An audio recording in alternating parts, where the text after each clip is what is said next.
Miss Rosemar, yung sa'yo dito, endorsement or your appearance and support sa Bali po kasi yung sa restaurant ko po, sinusuportahan ko ng Easy Brand. Yung juice ko po dun is Easy Brand. Yun po yung ini-sponsor nila sa akin, kaya all out support po talaga. Si Sir Rendon may negosyo din. Meron ako negosyo, gym. Kaya ako nandito kasi sinusuportahan ko yung advocacy ni Rosmar, Diwata, tsaka ni Marky, tsaka lahat ng influencers na pagtulong. Eh yun naman talaga yung goal natin. So, kaya ako nandito para suportahan sila yung mga kaibigan ko na magbigay. Yes, isang chat ko lang sa kanila, umuo agad sila, go, tulong kami. Sa ganito, go All agad. out agad. Pero tinatanong ng fans kasi pares kayo may Diwata, may Paris overload kayo. Nag-uusap ba kayong Ay, dalawa? oo, close na close kami niya ni Diwata. Saka bilang matagal na nasa business industry, talaga, saka bilang matagal na ako sa social media, talagang ginaguide ko siya kung anong tama at hindi tama.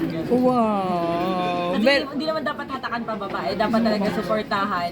May business siya, may business ako. Hindi suportahan natin lahat, di ba? Lahat ng business para mas maraming mag-business dito sa Pilipinas kaysa pumunta ng ibang bansa, di ba? isa-isa muna, tanong ko rin isa pa, yung anong favorite French fries flavor nyo ng Easy Brand? Sour cream ako, sour cream. Barbecue. Sour cream.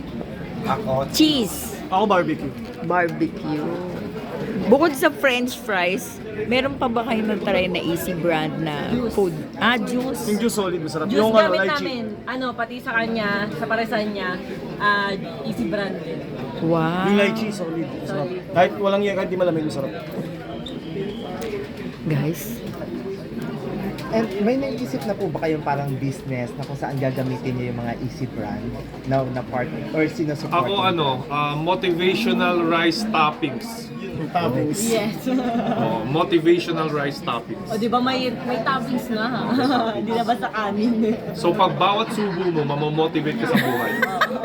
Yun yung bago ko ngayon eh. Di ba dati kasi nabash yung motivational rice? Ngayon hindi ba ko na? Yung ba na? Bawat subo mo, bawat kain mo, may natutulungan kang farmer. Okay, kasi yung kanin nyo na yun, locally made. So, tulong yun sa mga farmers natin. At lalagyan ko yun ng Rosmar and Diwata Pares Overload. oh, diba? Sama-sama na. Coming soon. Habang kumakain sila, namomotivate. Namomotivate ka. Oh. Kaya ako talaga masasuggest ko sa mga may puhunan kahit konti lang, magtayo na rin kayo ng paresan, why not, di ba? Gawa rin kayo ng sa inyo kasi mas okay yung puhunan, konti lang. Para kumbaga mas marami tayong staff na natutulungan. Kasi isang staff, katulad ako, 60 staff, 60 sa Tagaytay, 60 sa Laguna. Imagine 120 family yung nabubuhay namin. So, kay Diwata, ang alam ko marami rin talaga kasi 24 hours. Imagine dami naming napapasahod, ang daming pamilya na nabubuhay, di ba? Tsaka ito statement, in fairness sa mga taong nangihila pababa kay Diwata, sa mga lahat na nambabash, hindi nyo ba alam na si Diwata ang nagpasikat ng pares na negosyo? Ngayon, ang daming nagka-idea, Yes. kasi maliit lang yung puhunan eh, di ba? Kaya okay lang na magtayo rin kayo ng pares nyo, Tayo na rin. magnegosyo kayo. Yun yung message na binibigay ni Diwata sa inyo. Sa ako napapansin nyo, yung tindahan ni Diwata, yung mga katabi, bumenta rin. Yes, Kinabang oo. din silang lahat. Pati katapat niya, Pati katapat, pati mga lahat. vendor, imagine nyo, Kumita diba? sila. Ang daming kumita dahil nga sa nag-trending na Pares Overload. And iba-ibang lugar na may Pampanga pa nga may Pares Overload din. Super daming nabigyan ng idea at kagaya na ako. Eh, yung diba? Paris kasi di ba matagal na yan. Pero hindi, Sa kanya, hindi nag-uusap, hindi pinag-uusapan. Nung lumabas si Diwata, biglang sumikat agad yung Paris. Dapat yun yung dapat tulungan natin siya lalo. Kasi the more na mas marami siyang gagawing ganyang negosyo, mapapatok. Oo, hindi yung parang binabash siya dahil lagi siya nakasimangot daw or what. Kasi alam nyo guys, sa totoo lang, ako sa totoo lang nakakapagod talaga na ang dami nagpapapicture, nagpapabideo greet pa nga yung iba, di ba? Pero iniintindi ko kasi ako medyo sanay na ako sa tagal namin sa social media, kaya nakakangiti kami. Pero si Diwata kasi ang pinunta niya dito is business para mabago yung buhay niya, mabago yung buhay ng nasa paligid niya. Eh nangyari, ginawa niyang celebrity, ginawa niyang estatwa na dapat naman kasi nakangiti. mangot ako. Ito na talaga yung papa. Hindi! Pinulog ko yung mga video niya dati, talagang ganyan na talaga. Ganyan talaga yung mukha Ganyan na niya. talaga. Ito na yung mga smile. Anong gagawin ko? At sarili Ito, ha, may isa akong lagi sinasabi every time na may magsasabi sa akin na CEO na ba't ganun si Diwata, sinasagot ko sila. Alam niyo, hindi naman sa pag-ano, marami akong LGBT friends. Ang Becky kasi talaga, sa totoo lang, ano ba yung ma-okray, kunyari, tsaka mo, parang hindi naman niya ibig sabihin ang hindi pangit naman mo. yun. Parang yung expression lang nila na minamasama ng mga tao kasi. Parang sobrang binibigyan ng big deal kasi nga, pag binash nila to trending, edi kikita sila. Ito naman, Naghanap na sila nila, may diba? bubutas, di ba? Kaya kapag mag-birthday ka, Lilipas din yan. which is totoo naman talaga, hindi pa sila naman talaga. Eh, mas masama pa, last mo na yan. Kaysa oh. last mo Next na year yan, ulit. Oh, diba? Pamili ka, lilipas din yan o last mo na yan. Oo, di ba? Diba hindi niya yung sinabi para mang-buisit kasi nga sabi nga mas mabilis sabihin yung happy birthday kaysa lilipas din yan. Kumbaga parang ganun kasi siguro yung mga attitude minsan ng mga Becky, di ba parang na-okay pero hindi ibig sabihin na masama siya or what. Yung nag-upload ka, hindi na-open din. Kaya Punta ka sa committee bar, ganyan ang maririnig niyo. Mas malala. Marami, Mas malala. marami kasi akong friend na Becky talaga, kaya sanay ako sa mga ganyan. And ang ginawa ko, chinat ko siya, ma'am, kapag ka bad trip ka or di ka masaya or malungkot ka, tago ka sa container house. Eh nakita nyo naman ngayon, okay na, ngiting-ngiti na talaga siya, di ba? Na ano naman lahat, parang nag-guide naman lahat, nababago naman. So wag natin agad i-judge na ang samang tao, na lumaki ulo. Hindi naman sa ganun. At saka na bang atraso ko, yun lang yung hindi nagpa-picture, hindi ko lang nabatin na din ako lang sa biro, short clip lang kasi pinakita nila. Masama na ba yun? Pati nga yung Dito niyo 1.5, video. Yun lang bang basihan para galit na galit kayo sa akin? Diba? saka yung 1.5 isang picture, tumawag siya sa akin, hindi daw rin ako. totoo. Imagine nyo kasi, Marami kasi ngayon talaga gumagawa ng fake account gamit yung pangalan ko na Nilalagyan ginagamit ng na talaga caption. sa hindi maganda. Siyempre, yun ang mag-abuse eh. So ako naman, as long as sabi ko na wala akong ginagawang masama, lumalaban ako ng patas sa pamamaraan, wala akong taong inagrabyado, may prowisyo gulang, wala akong pakialam sa mga basher. Kasi wala naman yung natulong sa akin na mabuti. Diba? So tama. bakit ko sila intindihin? May stress ka lang. Masisira na yung ganta ko pag pinatulan mo pa yan. Oh, Kaya yeah. wala akong basher na sinagot, yung nagngangaw din ako. Wala. So, Ibig I don't care. sabihin, ganun ka na po kasikat. At di nila matanggap Hindi nila yun. matanggap. Ganun po. kaya nga kasi nagsama-sama ang mga pinakamalakas, di ba? Kaya talagang join force. So anong message mo sa mga bashers? Sobrang blessed. May pinsan pa ako na ang message ko lang sa mga basher, ganito na lang.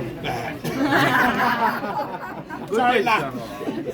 Matanong lang, Diwata, no? So, sa nakita mo dito sa pag-ikot mo dito sa aming Easy Brand Banawe branch, kung halimbawa man na medyo nag-aalangan na si Pares, kasi darating yung time na medyo humihina, tumataas, that's the business, di ba? Meron ka bang napupusuan na parang pwede mong idagdag na magiging pangkabuhayan mo aside from dun sa paresan? Mayroon. Chicken wings, overload. Marami pwede. sa isang Pwede, oh. Pwede. Pwede yun. So, hindi kasi nasasawaan ng manok. Unli. Yan. Unli wings. Unli wings. Unli wings. Dati nag-unli wings ako, umuubra naman siya. Pero ngayon feeling ko hindi kasi marami nagka-take out. Kaya not be baka bigla yung plastic. Hindi mo mababantay lahat sa dami ng tao. Mahirap. Kaya siguro unli rice lang and unli juice. Easy brand juice. Yung kanyang chicken lalagyan ng fries. Pwede rin. Oo, pwede yun. Pasok yun. Parang may previous na mga french fries na ganyan. Pwede rin naman. Depende rin lang yan sa discarte mo anong move ang gagawin mo doon.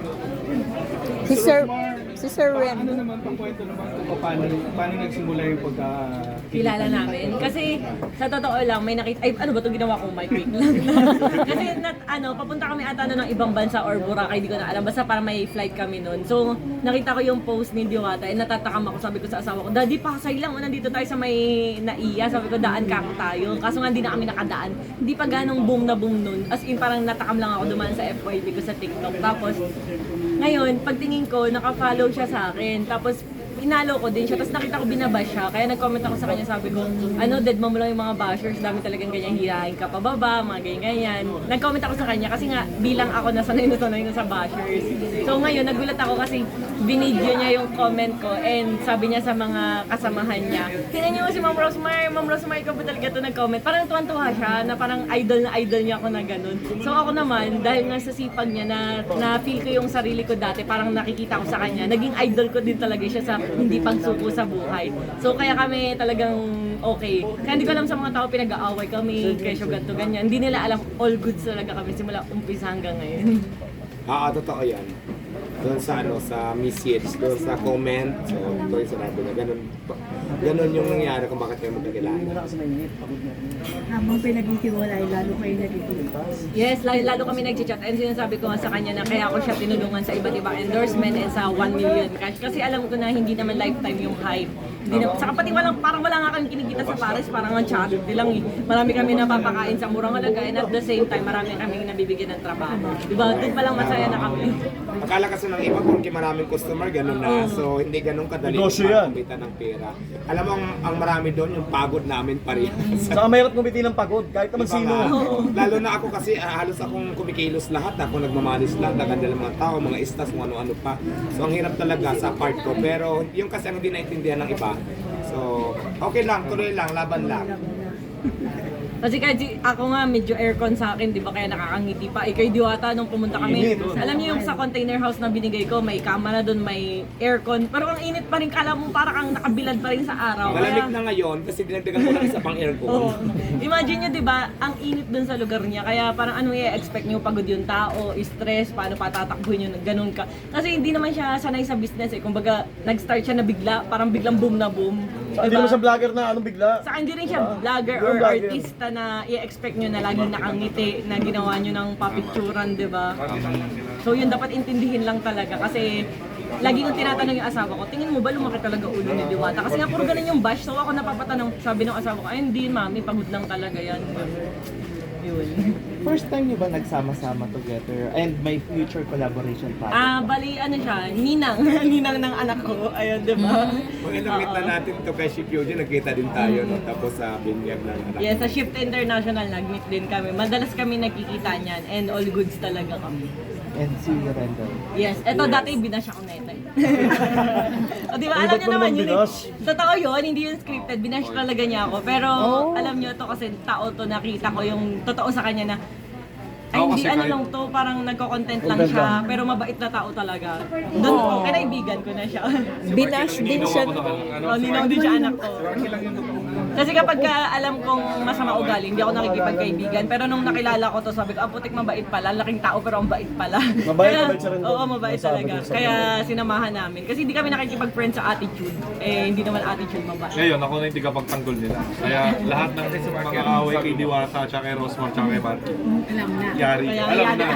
Yari kayo sa Anytime pwede bumalik sa rin dun sa Oo, gano'n. anytime. Oo. Oo, imagine nyo yun. Yari. Kaya ngayon, nagsama-sama na lang tayo, kasama ang Easy Brand, tumulong tayo. Tumulong Yes, na lang. at kasama ko ninyo ang Red Cross. Lagi po. Siyempre, ang Red Cross lagi nandiyan. Kaya nga naka-red si ate. Yes po.